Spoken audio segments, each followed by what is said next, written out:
Hola, ¿qué tal amigos? ¿Cómo les va? Pasó la jornada 1 de este inédito torneo Guardianes 2020 para los equipos tapatíos. Vámonos por partes. En primer lugar, el empate sin goles de Chivas frente a León. Un buen resultado si tomamos en cuenta toda la condición en general con la que llegó el equipo del Guadalajara a esta primera jornada.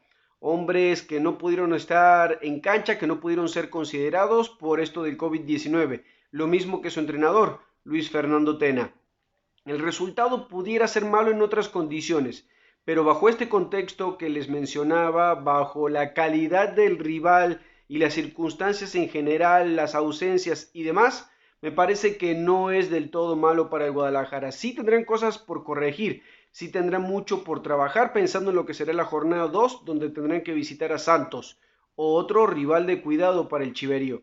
Pero bueno, lo importante es que no se perdió en el debut, lo importante es que se suma al menos una unidad. Insisto, habrá temas e ítems en los que van a tener que trabajar. Por ejemplo, uno de ellos, y es el que más ha repercutido en redes sociales, el estado físico de Eduardo Lechofis López. Creo que más allá de una condición genética natural que pudiera tener este muchacho, lo cierto es que pareciera que hay un descuido notable en su acondicionamiento físico.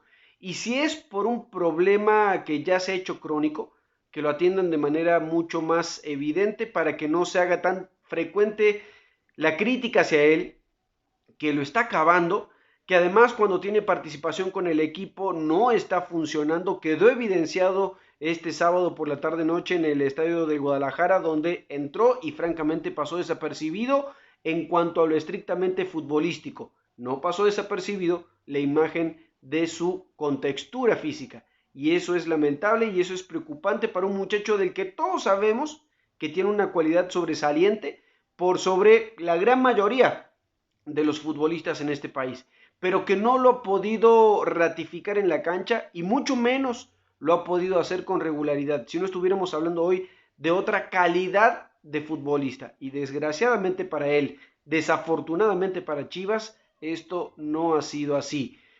Creo que en líneas generales el balance no es malo para el Guadalajara, insisto, tendrán que trabajar. Creo que todavía se sigue apoyando el equipo en la fortaleza de algunas individualidades, pero colectivamente demuestra flaqueza. Lo bueno para ellos es que en general los equipos del fútbol mexicano, salvo algunos casos muy en particular, todos andan en las mismas en el inicio de la competencia. Y no es para menos, han sido muchos meses de pausa, meses también de trabajo de una manera completamente distinta a la que no estaban acostumbrados, con protocolos diferentes, con los estadios vacíos. Son las mismas circunstancias que comparten todos los equipos, en algunos repercuten de mayor manera y en otros con una menor magnitud. Y ojalá que con el correr de los partidos, ojalá que con la recuperación de los elementos con los que hoy no puede contar el Chiverío y seguramente tampoco podrá contar en la próxima jornada frente a Santos, el camino vaya enderezándose, vaya pudiendo el equipo trabajar de mejor manera. Hay una base, yo ya se los había dicho, hay una base que me parece que está sólida, hay una base por lo menos para pensar a futuro. Creo que este Guadalajara tiene que estar dentro de los clasificados a la liguilla. Sin embargo, tiene que corregir también muchísimas cosas. Doy vuelta a la página y me ocupo de los rojinegros del Atlas. Aquí sí que quiero destacar dos conceptos que son, me parece, lo único destacable dentro de la derrota que sufrió frente a los Cholos de Tijuana. Una derrota clara, por cierto. Uno, que el equipo tiene ambición, el equipo presenta ganas, el equipo presenta a lo mejor cierta fortaleza anímica para pelear los resultados. Dos, tiene algunas individualidades que creo que si se terminan de conjuntar con el resto le pueden dar cosas importantes. Me refiero particularmente a Malcorra, que llegó para reforzar el equipo en esta competencia, y a Luciano Acosta, que está mostrando al parecer su mejor versión futbolística y que es lo que en teoría se condice con aquella situación de que fue un futbolista surgido de Boca Juniors, que llegó al MLS, que en teoría tuvo algún acercamiento para jugar en el Paris Saint-Germain y terminó cayendo en el Atlas. Bueno, independientemente de eso, parece de que el muchacho ya se ha adaptado al fútbol mexicano y eso le puede repercutir de manera positiva al equipo que dirige Rafa Puente del Río. La mala, la contracara, arrancan con el pie izquierdo, vuelven a perder, otra derrota más en el ciclo de Rafa Puente del Río. 2.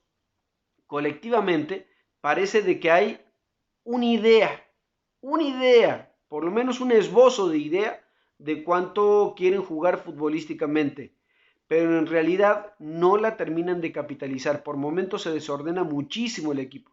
Ni se diga cuando se quedaron con 10 hombres, a pesar de que eso no terminó de repercutir de manera tan negativa para ellos en el trámite del juego. En el trámite del juego pareciera que no se le notó demasiado al Atlas cuando se quedó con 10 hombres. Sin embargo, obviamente lo afectó.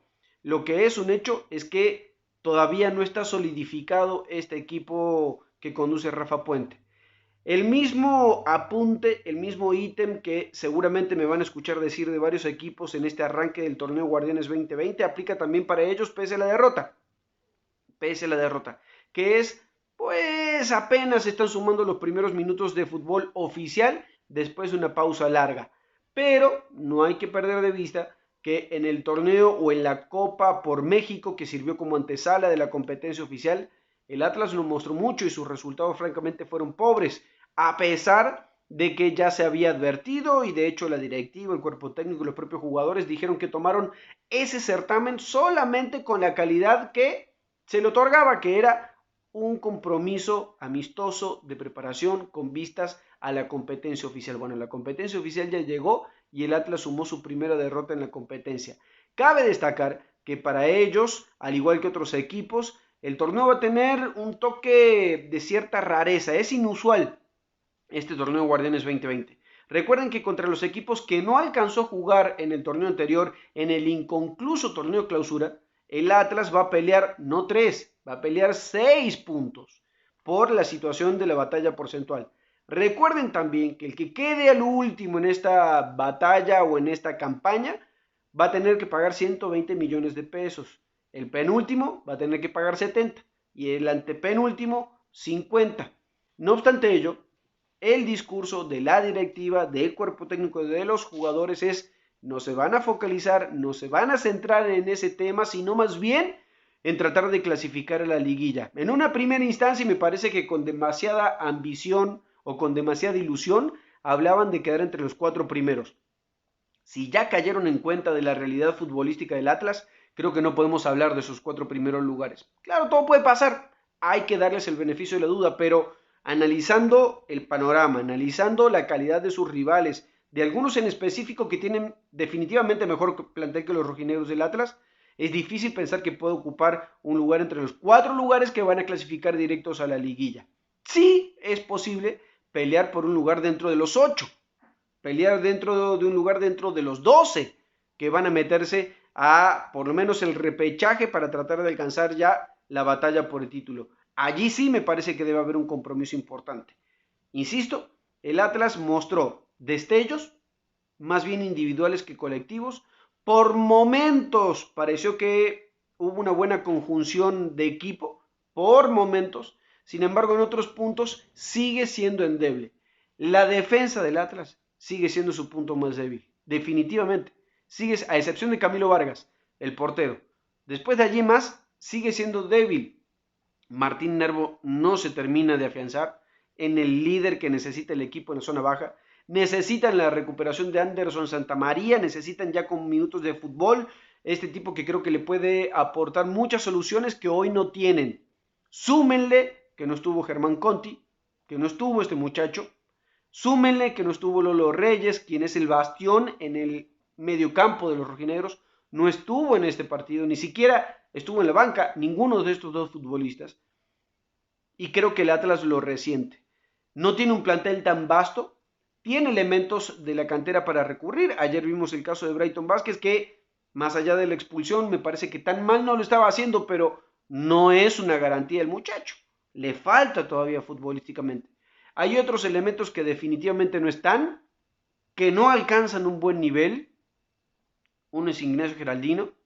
Creo que tiene que dar más este futbolista por la calidad y por lo que se dijo de él cuando llegó a los rojineros del Atlas. Otro que definitivamente pasa por un bache futbolístico que se prolonga incluso el torneo anterior, como es Jesús Isijara. Está dándole muy poco a los rojineros del Atlas.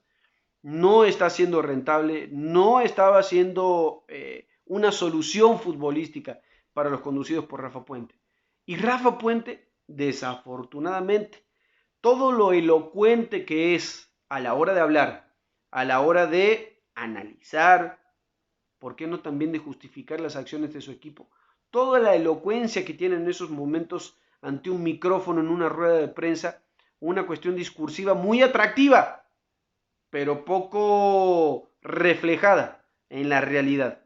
Ojalá que haya menos discurso y haya más hechos para los rojinegros del Atlas, porque insisto, ya no pueden darse el lujo de quedar entre los últimos lugares, y si bien no va a haber descenso y tienen esa tranquilidad, hoy, para como están las cosas en general en el fútbol mexicano, y específicamente para un equipo como los rojinegros del Atlas, tener que desembolsar, y me estoy yendo mucho en el tiempo, lo sé, pero es una realidad, tener que desembolsar 120, 70 o 50 millones de pesos, francamente puede ser un golpe durísimo para la estabilidad, no solamente financiera, sino también futbolística de cualquiera de los equipos que les toque pagar. Y el Atlas, por sus antecedentes inmediatos, desgraciadamente, es un serio candidato a tener que ir preparando la chequera o el bolsillo para desembolsar esa cantidad de dinero.